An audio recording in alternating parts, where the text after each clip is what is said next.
Hello and welcome back to my channel. Today we're talking about Tender is the Flesh. I read this book in like 2 days and it was a very thought-provoking read.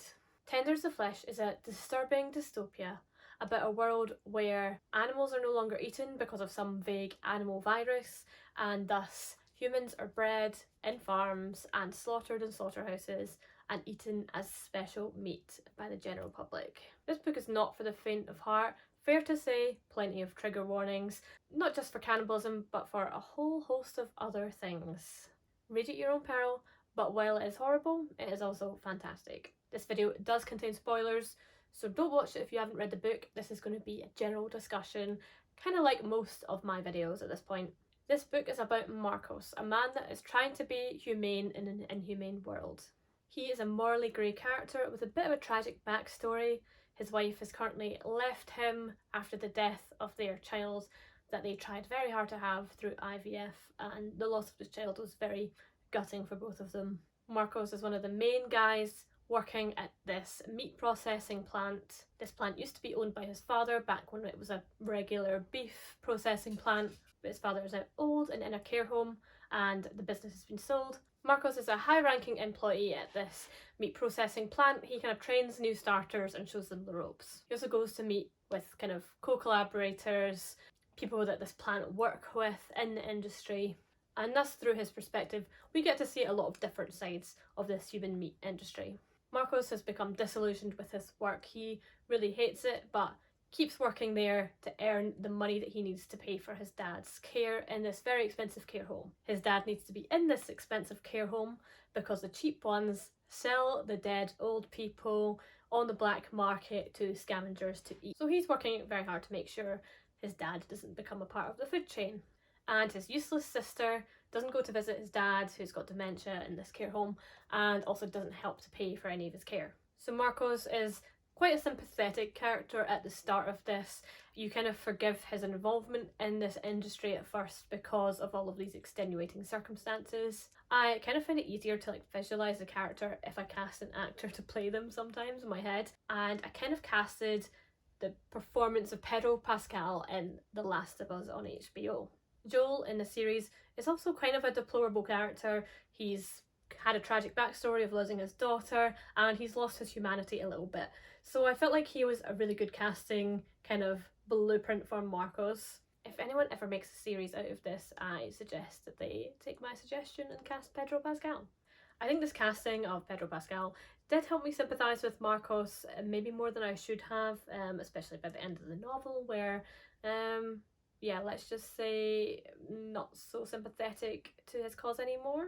We follow Marcos throughout his daily life working in this industry, and we get to learn a little bit more about how humans are processed. The way they're processed, slaughtered at this slaughterhouse, is pretty much just the same way they slaughter cattle now. This book is Argentinian and it's set in Argentina, so I imagine this is pretty true to the process followed in Argentina. I think this process is fairly similar across the world, although there might be some variants. It's quite a cold and clinical process, and the language used to describe these parts aren't overly emotive or violent. It's very much just like following a procedure, which is kind of how you have to view it if you work in this industry, I think, otherwise it would just crush you. We can see through some of the anecdotes he shares, there was an employee who did kind of get crushed and kind of lose himself, have a bit of a meltdown, ended up getting fired because he couldn't take this anymore. We follow some other employees like Sergio, who stuns all of the humans, basically brings them into this pen, soothes them a little bit, and then hits them with the hammer. Kind of in a empathetic-ish way of just trying to keep them calm, get it done quickly, therefore they won't suffer for the actual slaughtering portion. And we see how this kind of system is disrupted when the people on the next step who slit the throats take a little bit too long, and this woman wakes up and then becomes distressed, and that kind of ruins the products because she gets stressed and that ruins the meat. So we can see that this is a delicate process and really horrible, and also, you know, there's a really set protocol. We kind of follow this female through the steps as she is then processed, how they, you know, remove the organs in a specific way, how they check the organs, make sure the meat hasn't become contaminated, how they kind of start butchering her into different parts and then send them to different parts of the factory and to get processed, to like organs get processed a little bit differently from the flesh. We see this as Marcos kind of interviews two prospective employees. One of them kind of doesn't want to be there but clearly is just needing a job, and the other one shows a lot of glee and morbid fascination in the process. This man, it turns out, isn't really interested in the job. He's just kind of a sicko, and so Marcos tosses him out and gives the job to the more reluctant seeming one, because he feels that that's the kind of attitude that you should have when you're doing this grim job. I could really see from this process the way they did things, like hoisting them in the air before slitting the throat, was to maintain like a level of hygiene so that it was clean for the food chain. You see how sick humans were like discarded and didn't go into the food chain. This is all very true to the real meat industry and why they do things the way they do. There is a legal requirement, even if you have a lovely free range farm and you know your cattle live out in the fields and they have a great life, and then you sell the meat yourselves in your own shop, you are not allowed to slaughter that cow in a nice empathetic way the way you might do your pet. You do have to send them to an abattoir to have it done professionally in this sort of conveyor belt sort of way that seems quite cold and distant, and then you get your meat product back from the slaughterhouse. This is something like that doesn't really sit right with me in the meat industry. I can kind of see why it's there, for like making sure it's done properly, making sure the meat's not getting contaminated. I think that all makes sense. But I really feel for the animals and the humans in the story, but you know, the real animals that go through this every day. I really feel for them that they probably experience a lot of stress in this travel, this conveyor belt approach, this sensing what might be about to happen, even when the people doing the job are executing it well and humanely. I just wish we could take more of an individual approach sometimes and give the animals a little bit more love at the end.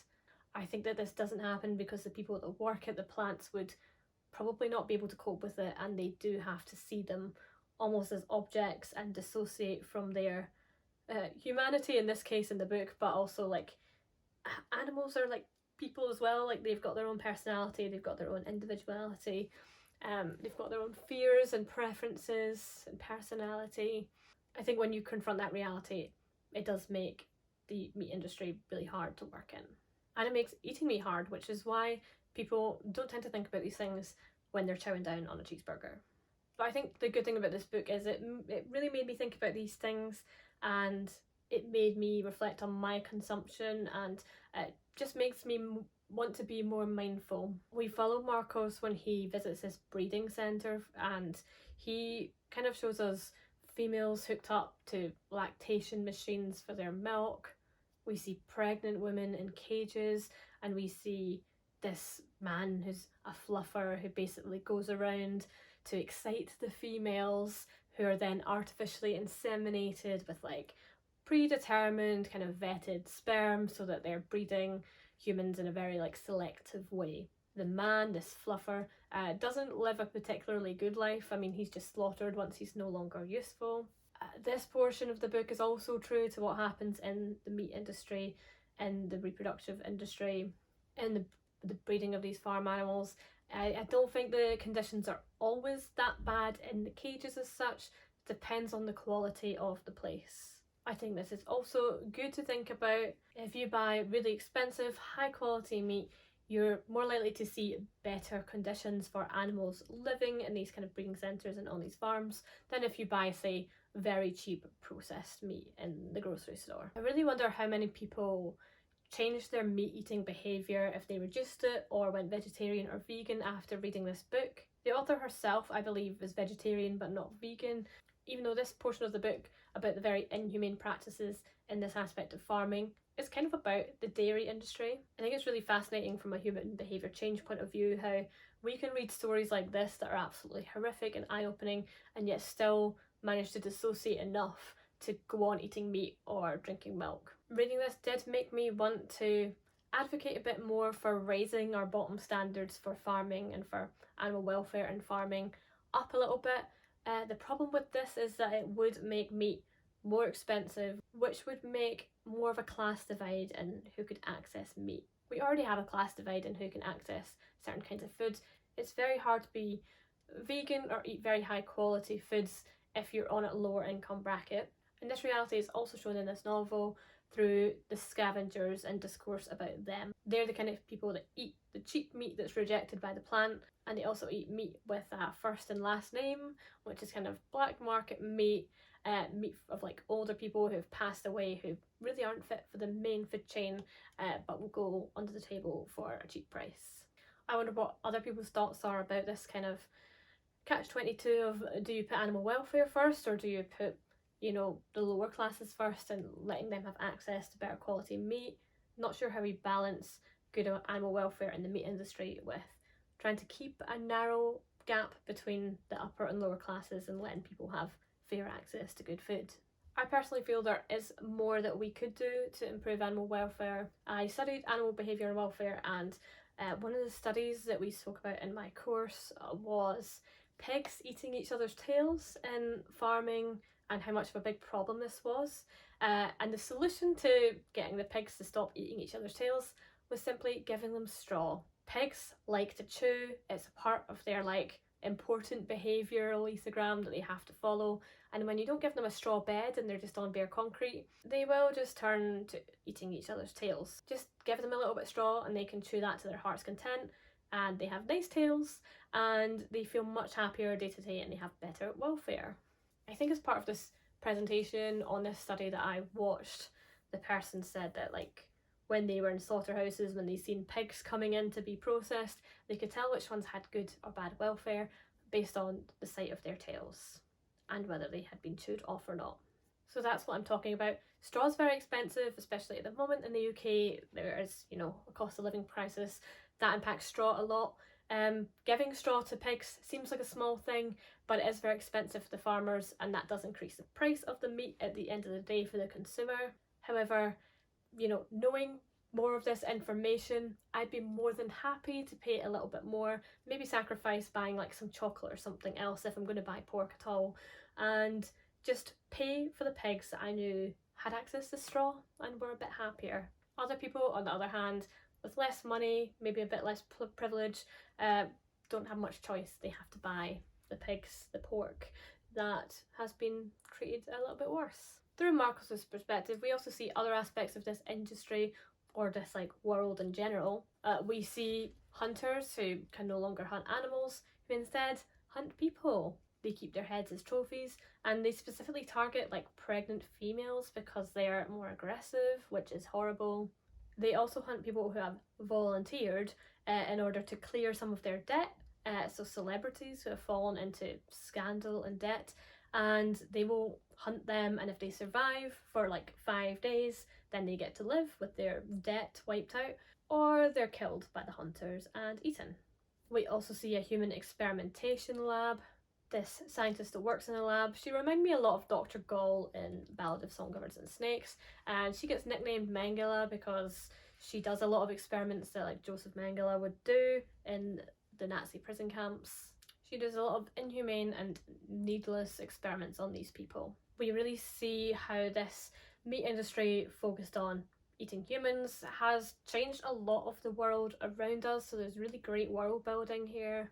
We see that when people pass away, if people can afford it, they will accompany a glass coffin and witness their loved one being cremated in this glass coffin and signing papers to see that yes, they have been cremated, they are not in the food chain. We see people with less money, their loved ones maybe getting sold on the black market as meat with a first and last name. And we even see kind of fake funerals when the coffin is kind of lowered into the ground for the purposes of the funeral, but then is just instantly brought back up again and taken to the crematorium. This is because they can't bury people and leave them underground, otherwise scavengers would dig them up and eat them. We see through Marcos's sister and his sister's children, his niece and nephew, their lack of humanity when it comes to this meat industry. His sister has a big fridge in her kitchen where she wants to buy a head, as they call them. They don't call them people, they call the people in the meat industry heads. She wants to buy a head and put it in her fridge and then eat them kind of fresh, because that's kind of the mark of status in this society.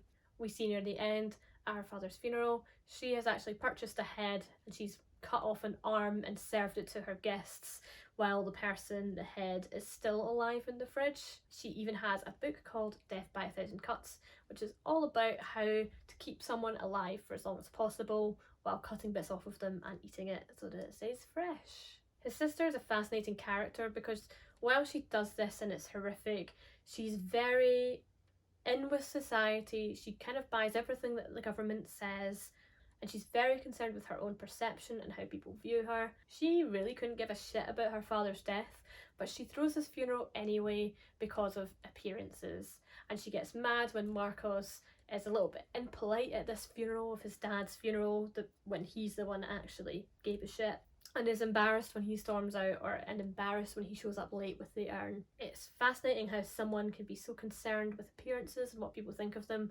whilst slowly cutting bits off and eating them from a person in their kitchen. She also gives Marcos a hard time for not carrying an umbrella around. It's customary in the city where people kind of buy the government's lies to carry an umbrella to protect yourself from bird shit, as it could carry the virus. This virus is something interesting to talk about as well. It's this animal virus that infects all animals and resulted in the mass culling of farm animals and pets and like any animals in the city, any feral animals. There's still animals around, but they're far less, and they're all just kind of feral or in wild populations that can't be reached and exterminated.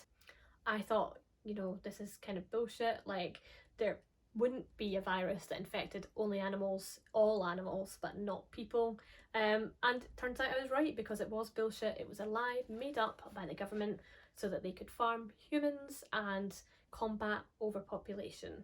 I do have some questions about this mass eradication of animals and the kind of impact that would have on the environment. Maybe because it's mostly farm animals and captive domestic animals that were culled, maybe the impact wouldn't be so bad. But I do have questions about the environmental impacts.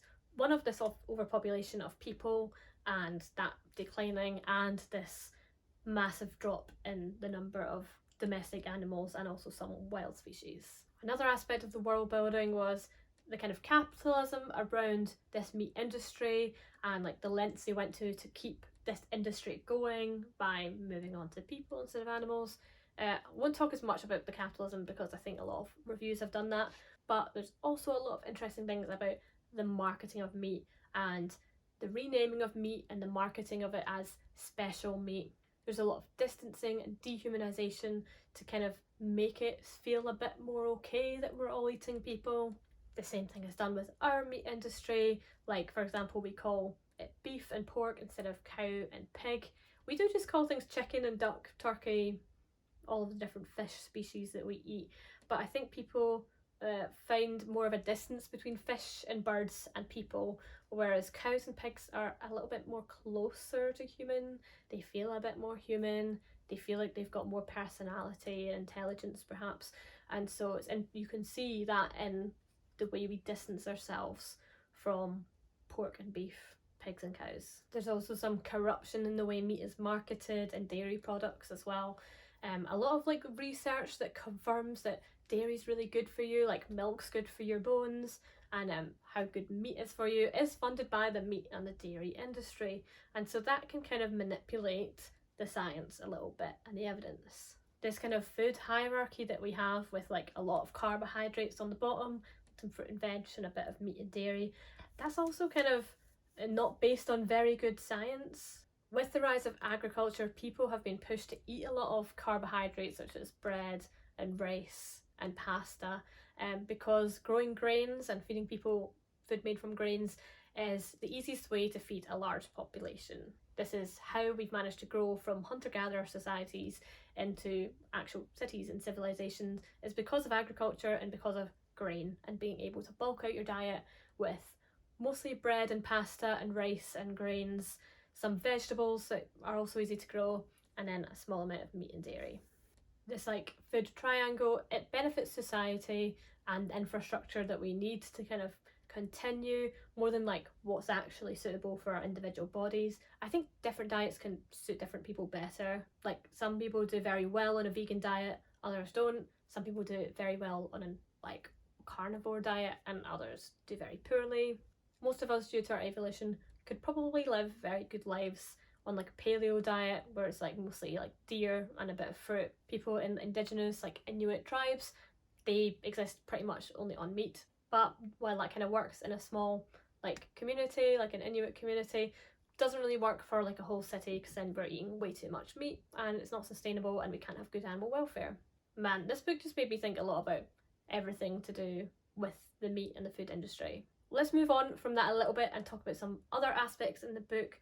I was really interested from like a human psychology standpoint. I've studied psychology about the people in this industry themselves, like the people being eaten. In the story, Marcos is gifted a female who he names Jasmine. She's around 20, and we kind of learn a little about how she kind of exists in the world through Marcos's interactions with her. She lives completely naked and he has to kind of domesticate her and train her to wear clothes. She lives just in a barn. She drinks out of a trough and eats just kind of slop, kind of like what we would feed cattle, kind of like a nutritionally complete grain, I suppose. She just kind of eats this slop in a trough. And Marcos also has to teach her how to eat other things and like maybe eat off of a plate and with utensils. She isn't able to speak. All of these heads have their vocal cords removed from birth, so they can't speak and they also can't scream, which probably makes it easier to kill and eat them. They live these really deprived lives where they can't really communicate with others or even with each other beyond a basic body language level.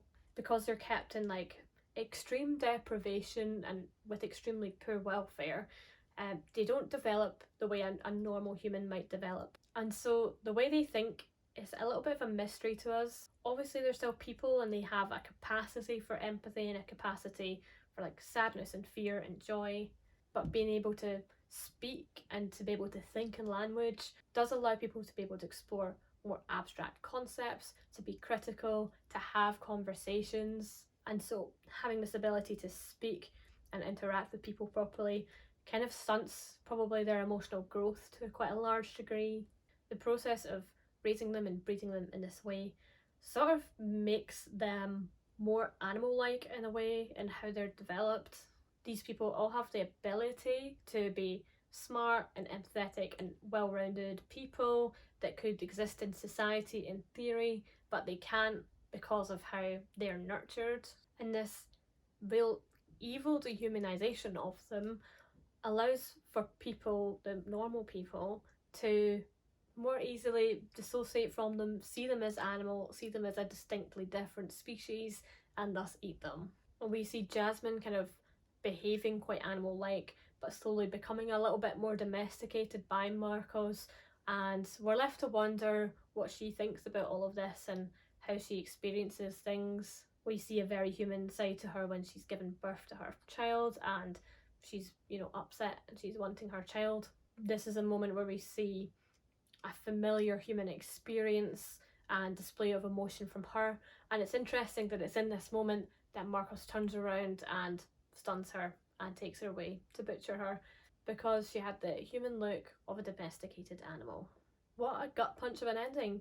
We're kind of left thinking that was a little bit shocking because I kind of felt like Marcos seemed genuinely interested in her. He seemed to genuinely care for her at some point, but we're left wondering in this end, it was just the unborn child within her that he cared about this whole time.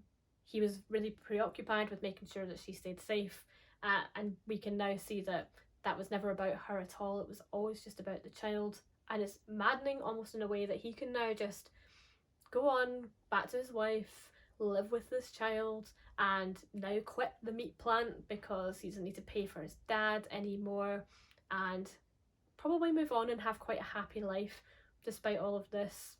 It's maddening because what he's done is like so objectively evil by our standards, but it's just a normal part of their society, and so you can just like get away with this and move on and no one's going to ask any questions. I think there's a distinct point where Marcos turns from this sort of sympathetic character who's trying to be humane and who sees the world around him as abhorrent to where he is at the end of the book, where he's able to do this without much thought or much upset. I think this turning point is twofold. At first it happens when the puppies that he'd met and played with and connected with are really horrifically killed in a very cruel way by some kids. This is a really horrible chapter and I think a lot of people skip it. It was upsetting to me. I didn't enjoy reading that, but I think it's interesting my reaction and other people's reaction to reading that chapter, probably because it is so abhorrent and cruel the way the puppies are killed. But it's fascinating that you can feel this upset and this empathy for these puppies when the whole book is about the farming and killing and eating of thousands, millions of people, and that women in this industry are basically sexually assaulted. Jasmine's basically sexually assaulted because she doesn't have the emotional capacity to understand what's going on, and then is killed for her baby in the end. And yet the most abhorrent thing you read about is some puppies getting killed, admittedly in a really horrible way. I think the puppies, when he found them and he named them and he played with them and he really connected and he thought a lot about his own dogs and the connection he had with those dogs, they were like a moment of hope for him, and it was like a sign that maybe the world was healing and that things would be okay. But then when they're killed in this way, not just because the boys were scared of this animal virus, they literally have a conversation during this cruelty where they acknowledge that it was all bullshit, but they are still showing hatred towards the animals anyway. And this moment really kills Marcos's hope.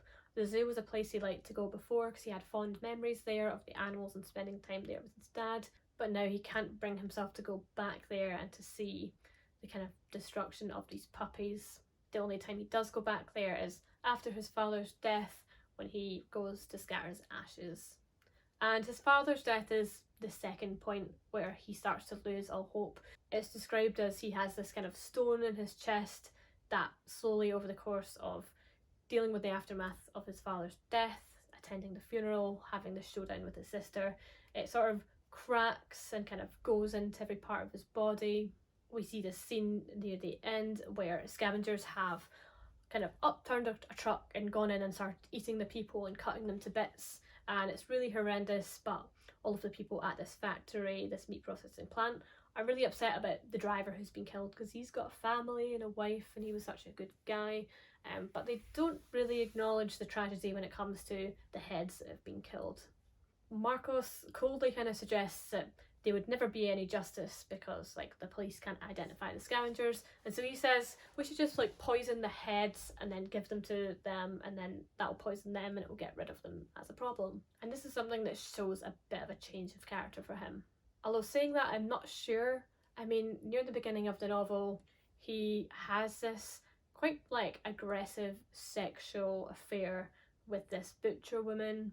I thought that seemed quite morally questionable, even though she was consenting seemingly. He obviously did have a lot of grief and anger from the very beginning of the novel because of his child and his wife and stuff like that. So maybe he hasn't changed that much.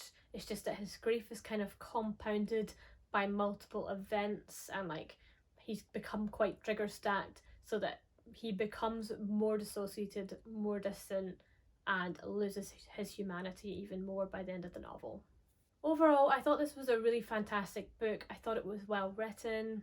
I thought Marcos was complex and compelling. I thought the world building was really strong.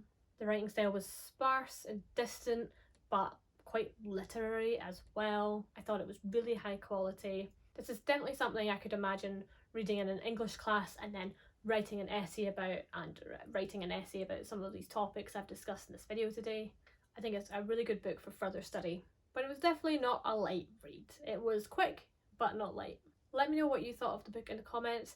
Please remember to subscribe for more book chats. I like to kind of review the book, but also talk about the themes and the topics that get brought up in the book. I like to go off on tangents about what these books made me think and feel. I like to look for like lessons that I can take into my own life or into my own writing.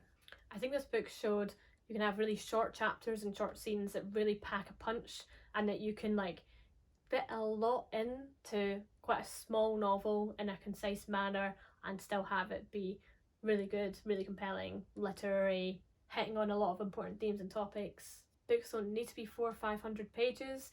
You can actually have a lot of impact in just 200 pages. Thanks for watching, and I'll see you in the next one. Bye!